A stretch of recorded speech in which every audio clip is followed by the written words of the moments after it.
이어도는 제주도의 서남쪽에 있는 마라도에서 남서쪽으로 152km 떨어진 곳에 있는, 정확하게는 해수면의 4에서 6m 아래에 있는 수중 암초입니다. 암초는 섬이 아니므로 영토로서 인정을 받기 어려워 영유권을 주장할 수 없습니다. 현재는 이어도의 해양과학기지를 건설해 관리를 하고 있지만 유엔에서는 우리나라가 가장 가깝기 때문에 점유를 인정해주고 있는 것입니다. 2012년 3월에 중국 정부는 이어도는 중국 관할해역에 있고 감시선과 항공기를 통한 정기순찰 범위에 포함되어 있다고 주장합니다. 뒤이어 2013년 11월에는 중국의 동중국해 방공식별구역을 우리 정부와 사전에 협의도 안 한 채 일방적으로 선포한 후 우리 방공식별구역을 수십 차례 침범하고 있습니다. 이어도는 우리나라뿐만 아니라 중국에게도 태평양에서 들어오는 첫 관문입니다.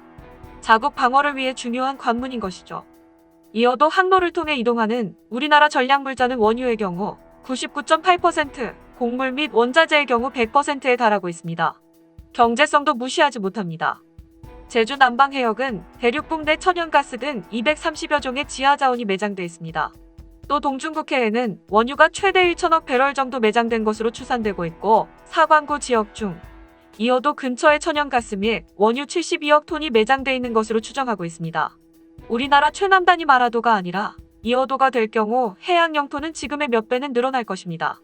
그래서 과거에도 아예 흙을 부어 섬으로 만들자는 의견도 있었고 최근에도 국민청원에 이어도를 인공섬으로 만들자는 의견도 올라왔습니다.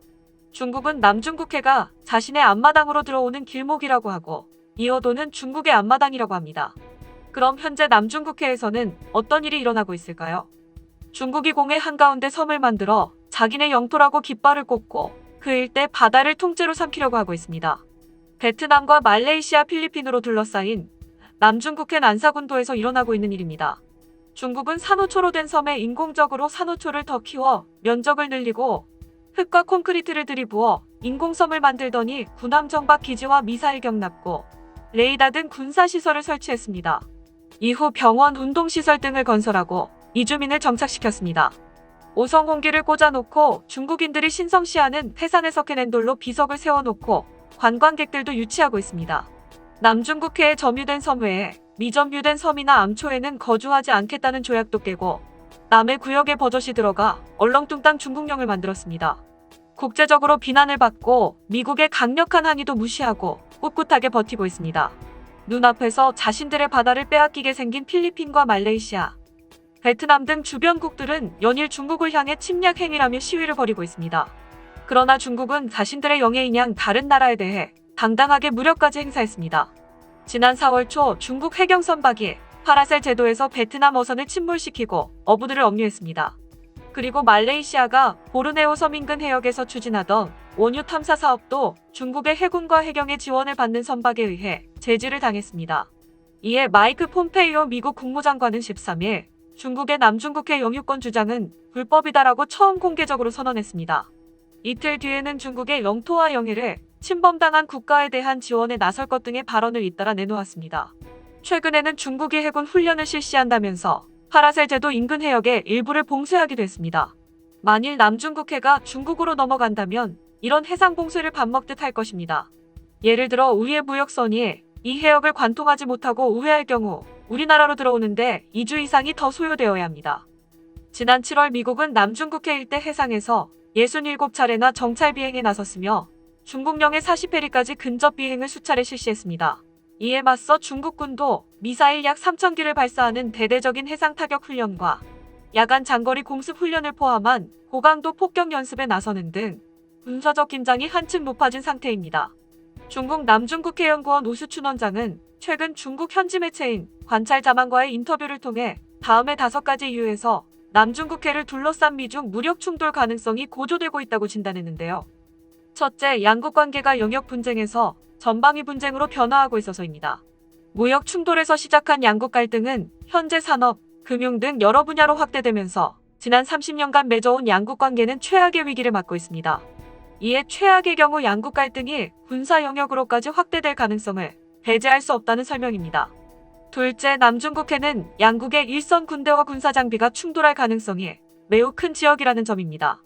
미국이 남중국해에서 항행의 자유를 펼칠 경우 중국은 군함을 보내 추적, 경고, 회각 조치 등을 할 수밖에 없는데 그 과정에서 실수가 발생할 경우 즉각 충돌로 이어질 가능성이 크다고 주장하고 있습니다. 셋째, 특정 상황에서 미중 양국의 위기 통제 메커니즘이 무력화될 수 있다는 점입니다. 미중 양국 해군 간에는 해상 공중 돌발 조우 준칙 또는 해상 공중 조우 시 안전 행동 준칙과 같은 양국 충돌을 막기 위한 메커니즘이 존재해왔는데요. 하지만 지난 2018년 9월 30일 미국과 중국의 쾌속주행 구축함인 디케이터 함과 란저우함이 남중국해의 난사군도 해역에서 불과 41m의 거리를 두고 초근접 대치하는 상황이 발생한 이후 이 위기 통제 메커니즘은 효력은 상실됐고 양국 모두 준칙들을 지킬 의지가 사라진 상태라고 우 원장은 설명했습니다. 이에 또다시 2018년의 사태가 재현될 경우 무력 충돌의 가능성도 배제할 수 없다는 판단인 것입니다. 넷째로 미군 일선 군대의 자유재량권이 중국보다 크다는 점입니다. 중국은 총을 한 발 쏘는데도 여러 단계의 상부 승인을 거쳐야 하지만 미국 군대는 자유재량권 하에 즉각 무력 행동을 취할 수 있는 만큼 지금처럼 양국 관계의 긴장감이 고조되는 상태에서 무력 충돌이 발생할 가능성은 더욱 크다는 평가입니다. 실례로 지난 2018년 초근접 대치 국면이 발생했을 당시 미국은 고강도 전자교란 장치를 즉각 가동했는데 이는 그만큼 미군의 자유재량권이 크다는 의미로 풀이할 수 있다고 설명했습니다. 마지막으로 오는 11월 3일 치러질 미국 대선을 앞두고 트럼프 대통령이 남중국해 카드를 꺼내들 가능성이 커지고 있어서입니다. 최근 중국 이슈가 미국 대선의 승패를 가를 강력한 게임 체인저로 부상한 가운데 미국 트럼프 대통령이 뒤처진 지지율을 끌어올리기 위해 남중국해 무력 도발 카드를 꺼내들 가능성을 배제할 수 없다는 설명입니다. 미국은 신장, 홍콩, 대만 문제 등 내놓을 수 있는 중국 카드는 대부분 소진한 상태인 만큼 최근 지속적으로 남중국해 카드를 쏟아내고 있다면서 미국 대선이 임박하면서 남중국해에서 충돌이 발생할 가능성은 더욱 커졌다고 평가했습니다. 하지만 시진핑은 이곳을 중국의 3대 핵심 전략지 중에 하나로 꼽고 있습니다. 이는 절대 이곳을 포기할 생각이 없다는 뜻입니다. 한편 미국의 중국에 대한 정책 기조가 매우 강으로 바뀌어가고 있고 직접 불법이라고 선언한 만큼 꼭 끝을 볼 것입니다. 선거 전략에 이용할 목적이 있는 트럼프는 기자회견에서 이에 대해 시 주석과 이야기할 계획이 없다고 한 만큼 타협을 할 생각은 없어 보입니다. 남중국해 사태를 바라보는 우리는 남의 일이 아닙니다. 만일 남중국해를 중국이 차지한다면 중국의 다음 타겟은 이어도입니다. 남중국해에서 피해를 보고 있는 나라들의 공통점은 해군력이 약하다는 것인데요. 그럼 우리 해군력은 어떨까요? 인정하기 싫지만 중국과 일본에 비하면 아직은 부족한 것이 사실입니다. 배수량으로 123만, 46만, 19만으로 중국이 제일 크고 한국이 가장 작습니다. 한국 해군의 규모를 1로 잡으면 6.47대 2.42대 1입니다. 수치상으로 이렇고 실제 전력 차이는 더 크다고 할 수 있습니다. 함대 세력이 조금만 더 커도 해전에서는 완승한다는 란체스터 법칙에 따르면 세계 7위 수준의 한국 해군은 경우에 따라 세계 2에서 4위권으로 평가되는 중국과 일본의 격차가 크다고 할 수 있습니다. 하지만 대한민국 해군은 2030년대 이후를 목표로 전력 증강과 부대 구조 개편을 추진하고 있습니다. 이 같은 한국 해군의 움직임에 중국도 발등에 불이 떨어졌다고 할 수 있는데요. 해군의 구상대로라면 미래 해군 전력은 획기적인 변화를 맞게 됩니다. 우선 미니 이지스함으로 불리는 한국형 차기 구축함 6척이 건조됩니다. KDDX는 다기능 위상 배열 레이더와 전투체계 등 핵심 장비를 국내 기술로 개발합니다. 개발비 1조 6천억 원에 건조비는 6조 원에 달하는데요. 레이더와 통신기 등을 한데 묶은 스텔스형 통합 마스트와 수직 발사기 64세, 대한미사일 16발과 127mm 함포, 그리고 헬기를 탑재할 전망입니다. 또한 차기 이지스 구축함은 2020년대 중반 이후 3척이 전력화될 예정입니다. 차기 이지스함에는 탄도미사일 요격 능력을 갖춘 SM-3 미사일이 탑재될 전망인데요. 2030년대 초에는 F-35B 수직이 착륙 스텔스 전투기 운용이 가능한 경항 공모함이 등장합니다.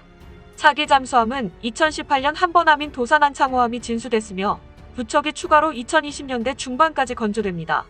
도산안창호함보다 성능이 향상된 잠수함도 체계 개발이 진행됩니다. 해군의 전력 증강의 계획대로 진행된다면 2030년대 해군은 경항 공모함 1척, 이지스함 2척, 한국형 구축함 2척, 3,000톤급 잠수함 1척의 군수지원함 등이 선별적으로 투입되는 기동전단 3개를 갖추게 될 것으로 전망됩니다. 이는 해군의 작전 범위를 동아시아 일대로 넓히는 기반으로 여기에 KDDX와 무인체계가 추가되면 전투력은 더욱 높아질 전망입니다.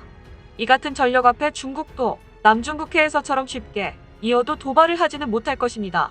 그동안 이어도를 먹기 위한 중국의 노력이 물거품이 될 수 있는 것이죠. 우리나라 국방백서의 주적 의개념이 바뀌었습니다. 2018 국방백서에서 북한은 적이라는 표현을 삭제하고 적 개념을 대한민국의 주권, 국토, 국민 재산을 위협하고 침해하는 세력을 우리의 적으로 간주한다라고 명시했습니다. 북한뿐만 아니라 그 누가 됐든 우리를 위협하고 침해하는 세력은 맞서 싸워야 합니다. 미국의 트럼프는 연일 주한미군 철수를 외치고 있습니다. 누가 우리를 지켜주기를 바라지 말고 스스로 지켜나가야겠습니다. 자주 국방만이 답입니다. 우리의 땅 이어도 앞을 지나 드넓은 해양을 향해 나가는 대한민국 항공모함 전단을 볼 날을 기대하며 오늘 이야기를 마치겠습니다.